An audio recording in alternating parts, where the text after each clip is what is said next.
Hi everyone, my name is Ruben Feynman, and I will be giving the introduction today for tutorial 3. So for starters, I'll tell you a little bit about myself. I completed my PhD in neuroscience at NYU, finishing in August 2023, and I was advised by Dr. Brendan Lake. My thesis topic was neurosymbolic models, concept learning. And since then, I've been working in industry at a tech startup. So to begin, I want to tell you a little bit about why I'm passionate about concept learning and generalization, and hopefully get you excited about this as well. So, human concepts are remarkably flexible. They support a variety of unique capabilities, including recognition, the ability to identify and distinguish new instances of a concept, generation, the ability to draw or otherwise synthesize new examples, parsing an example into parts and relations, and the ability to imagine and synthesize new concepts altogether, which are novel yet structurally coherent. Not only are human concepts so flexible, but people acquire new concepts very fast, often requiring just one or a few examples. With just a single example of a breakfast machine, we'd be able to recognize new instances of the concept, identify its salient parts, and generate a new example by visual or other media.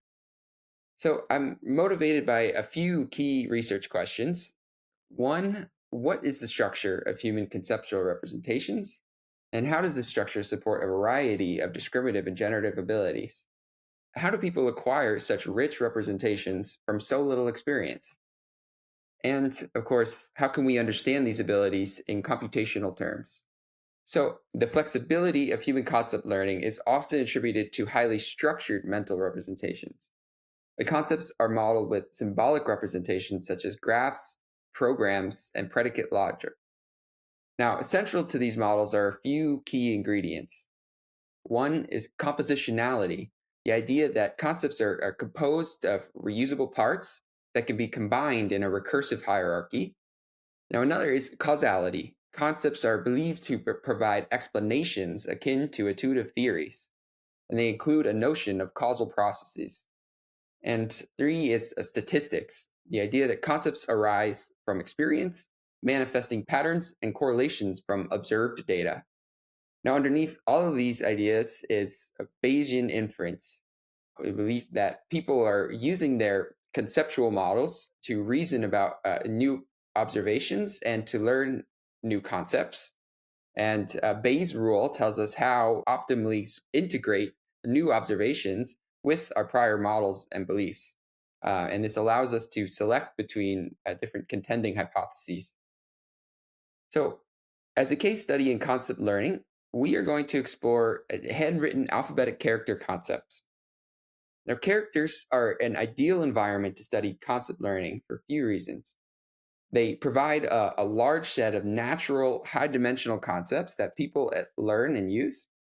And the widely available Omniglot dataset of handwritten characters provides quick access to human behavioral data. The Omniglot dataset was collected by my PhD advisor, Brendan Lake, via Amazon Mechanical Turks. It contains human drawings from over 1,600 different letters from 50 world alphabets. And each example in the dataset includes an image as well as the real time drawing data. And along with the dataset, Brendan and his colleagues introduced a modeling challenge.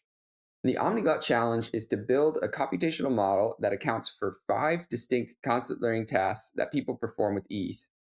Now, these tasks require learning new concepts few shot, or in other words, from just one or a few examples, as we know people are able to do. Now, this challenge has proven elusive to neural network models over many years of active research, and we're going to be exploring it in more detail today. So let's get started.